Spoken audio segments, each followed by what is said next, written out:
Welcome दोस्तों, स्वागत करता हूँ फिर से आप सबको अपने इस चैनल में। तो गाइस, जिस वीडियो के अंदर हम डिटेल्स में डिस्कस करेंगे बिटकॉइन के बारे में, साथ ही हम यहाँ पर डिटेल्स में बात करेंगे कुछ जैसे ऑल्ट कॉइन्स के बारे में, और यहाँ पर डिटेल्स में बात करेंगे कि एक्जैक्टली बिटकॉइन एंड बाकी ऑल्ट्स के प्राइस के अंदर क्या मूवमेंट हमें आने वाले टाइम में देखने को मिल सकता है। तो ये सब चीज़ों को पूरा डिटेल्स में अगर आपको जानना है तो फिर वीडियो को बिना स्किप के पूरा एंड तक जरूर से देख सकते हो। बाकी अगर पहली बार चैनल पर विजिट करो, मेक श्योर अपने ऑलरेडी चैनल को सब्सक्राइब भी कर दिया होगा, और टेलीग्राम चैनल को भी ज्वाइन करना चाह रहे हो तो लिंक मैंने डिस्क्रिप्शन में ऑलरेडी डाल दिया, वहाँ से जाकर आप जरूर से ज्वाइन भी कर सकते हो। ठीक है, तो बाकी यहाँ पर पहली बार चैनल पर विजिट करो तो कमेंट सेक्शन के अंदर जरूर से कमेंट में बता सकते हो कि आपके पास अगर ऐसा कोई भी कॉइन है जिस कॉइन के ऊपर आपको डिटेल्स में जाननी है तो फिर आप मुझे कमेंट सेक्शन के अंदर जरूर से बता सकते हो। इस वीडियो के अंदर भी मैं बात करूंगा ऐसे दो ऑल्ट कॉइन्स के बारे में जो आप लोगों ने मुझे पूछा है लास्ट वीडियो के कमेंट सेक्शन के नीचे। ठीक है, बाकी अगर आपको भी जानना है अपने कॉइन्स के ऊपर डिटेल्स में तो फिर आप मुझे कमेंट सेक्शन के अंदर जरूर से बता सकते हो। सबसे पहले यहाँ पर अगर आप बिटकॉइन के प्राइस को देखो तो प्राइस अभी इस टाइम पे चल रहा है 16,687 के आसपास, और प्राइस के अंदर हमें अचानक से एक अच्छा खासा मूवमेंट देखने को मिला था, जो कि ये जो ट्रेंड लाइन था बिटकॉइन के प्राइस के लिए, इसी ट्रेंड लाइन के आसपास प्राइस मल्टीपल टाइम्स अपना सपोर्ट ले रहा था।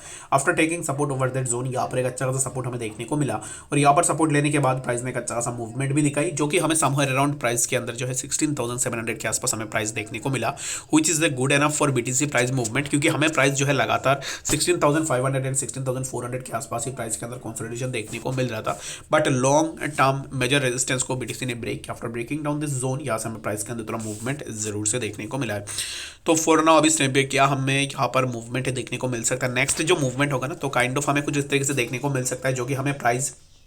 इसी ट्रेंड लाइन के आसपास, ये जो ट्रेंड लाइन है इसी ट्रेंड लाइन के आसपास प्राइस हमें जो है एक साइडवेज कंडीशन के अंदर मूव करता हुआ दिख सकता है, एंड आफ्टर दैट हमें यहाँ से प्राइस के अंदर एक अच्छा सा ब्रेकआउट भी देखने को मिलेगा। तो अभी इस टाइम के लिए फॉर नाउ मेरे हिसाब से ये जो ट्रेंड लाइन है इसी ट्रेंड लाइन को अगर आप देखोगे तो प्राइस जब भी नीचे आया तब प्राइस ने इसी ट्रेंड लाइन के आसपास अपना सपोर्ट को सस्टेन किया। After sustaining support over that trend line यहाँ से जो है प्राइस के अंदर थोड़ा मूवमेंट देखने को मिला, फिर से प्राइस ने इसी जोन के आसपास अपना सपोर्ट लिया। After taking support over that zone फिर से प्राइस थोड़ा मूवमेंट लिया प्राइस ने, और उसके बाद फिर से हमें यहाँ पर जो है सपोर्ट देखने को मिला है। तो अभी इस टाइम पे फिर से क्या हमें प्राइस के अंदर और भी मूवमेंट देखने को मिल सकता है या नहीं, तो मेरे हिसाब से तो अभी इस टाइम पे अगर आप देखोगे तो बिटकॉइन के प्राइस के लिए हमें सबसे ज़्यादा इंपॉर्टेंट ये देखना पड़ेगा कि एक्जैक्टली अगर बीटीसी इसी ट्रेंड लाइन को ब्रेक करता है, ये जो व्हाइट वाला ट्रेंड लाइन है इसी ट्रेंड लाइन को अगर बीटीसी ब्रेक करता है, दैट मीन्स कि यहाँ से हमें प्राइस के अंदर फर्दर और भी ड्रॉप डाउन देखने को मिलेगा, जो कि हो सकता है कि हमें प्राइस जो है समवेयर अराउंड 16,400 या फिर 16,500 के आसपास देखने को मिले। अगर ये जो ट्रेंड लाइन है ये ब्रेक होता है तो ये ट्रेंड इस ट्रेंड लाइन के ऊपर वेटेज बहुत ज़्यादा है, अगर ये ब्रेक होता है तो प्राइस के अंदर एक अच्छा सा ड्रॉप डाउन हमें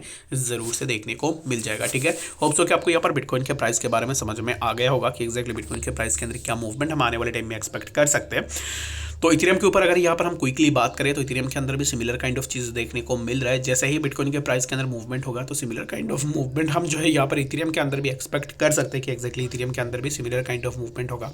तो इथेरियम अभी इस टाइम पे मूव कर रहा है 1209 के आसपास, तो क्या यहाँ से इथेरियम के अंदर हमें और भी मूवमेंट देखने को मिल सकता है या नहीं। तो इथेरियम के लिए 1209 ये जो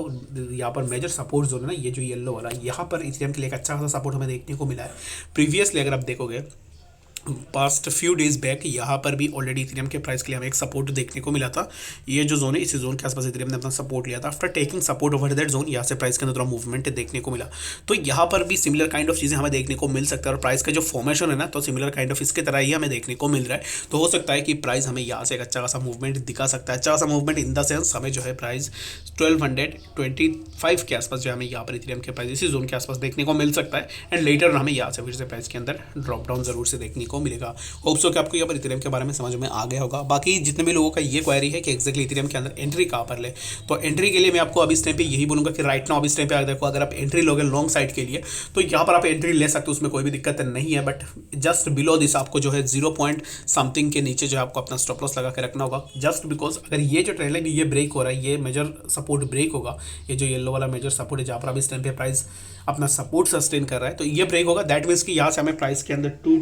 1.5 to 2% तक का जो है डाउनफॉल जरूर से देखने को मिलेगा। तो इतना लॉस करने की कोई भी जरूरत नहीं है। बाकी मेरे हिसाब से तो आप इस टाइम पे थोड़ा स्किप इसको कर सकते हो एंड वेट एंड वॉच कर सकते हो मार्केट को। तो आई होप सो कि आपको यहाँ पर इथेरियम के बारे में समझ में आ गया होगा कि एक्जैक्टली इथेरियम के अंदर आपको क्या करनी है। ठीक है, तो चलिए पर हम बात कर लेते हैं सबसे पहला जो ऑल्ट कॉइन है उसके बारे में। तो अभी इस टाइम पे अगर आप डॉज के प्राइस को देखोगे ना, तो जैसे ही बाकी ऑल्ट कॉइन के अंदर हमें मूवमेंट देखने को मिला है, तो सिमिलर काइंड ऑफ मूवमेंट हम एक्सपेक्ट ये भी करते थे कि एक्जैक्टली डॉज के अंदर भी सिमिलर काइंड ऑफ मूवमेंट हो। बट डॉज के अंदर अगर आप देखोगे तो यहाँ पर डॉज ने एक मूवमेंट दिखाया, बट ये जो मूवमेंट था this movement is not enough for Dogecoin. Exactly अगर आप डॉज के कंपैरिजन में बाकी ऑल्ट्स को देखोगे,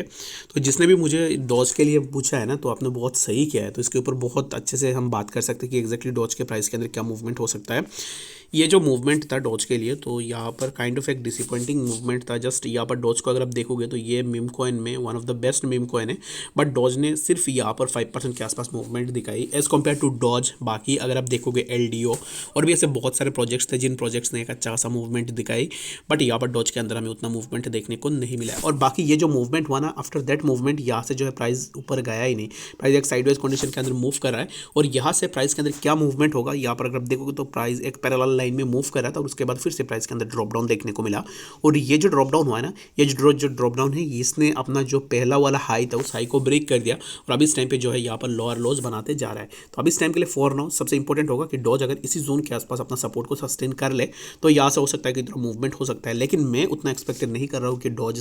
डॉज यहाँ पर आके एक मूवमेंट दिखा दे। ठीक है, अगर डॉज को मूवमेंट दिखाना है तो डॉज अभी इस टाइम पे जिस जोन के आसपास है 0.07154, यहाँ से प्राइस एक मूवमेंट ले सकता है rather than taking support on that zone. यहाँ पर इस जोन के आसपास डॉज अगर आता है तो यहाँ से एक मूवमेंट लेना इज नेक्स्ट टू इम्पॉसिबल, क्योंकि मेरे हिसाब से इस जोन के आसपास अगर आएगा तो यहाँ पर जो है हमें सेलिंग प्रेशर भी देखने को मिल सकता है, जिसके चलते हुए हो सकता है कि हमें फर्दर प्राइस के अंदर और भी थोड़ा ड्रॉप डाउन देखने को मिले। तो अगर आपने ऑलरेडी डॉज के अंदर एंट्री ले लिया या फिर अभी इस टाइम पे आप एंट्री लेने का सोच रहे हो, मेरे हिसाब से अभी इस टाइम पे आप थोड़ा वेट जरूर से कर सकते हो। और यहाँ से अगर डॉज एक मूवमेंट दिखा देना इसी जोन को ब्रेक करके, तो हो सकता है कि हमें डॉज के प्राइस के अंदर और भी थोड़ा मूवमेंट देखने को मिल सकता है। ठीक है,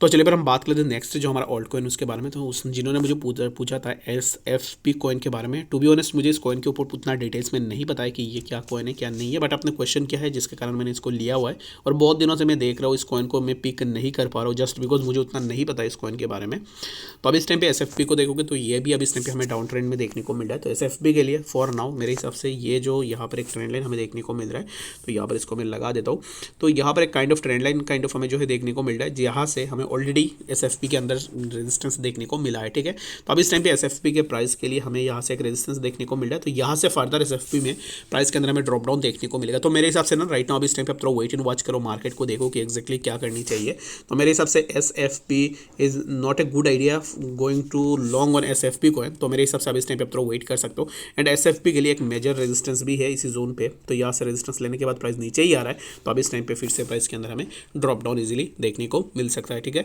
होप सो कि आपको यहाँ पर इस वीडियो के अंदर डिटेल्स में सब कुछ समझ में आ गया होगा। बाकी कोई भी डाउट या कन्फ्यूजन होगा कमेंट सेक्शन के अंदर भी जरूर बता सकते हो। मिलते हैं नेक्स्ट अपडेट्स के साथ, तब तक के लिए गुड बाय।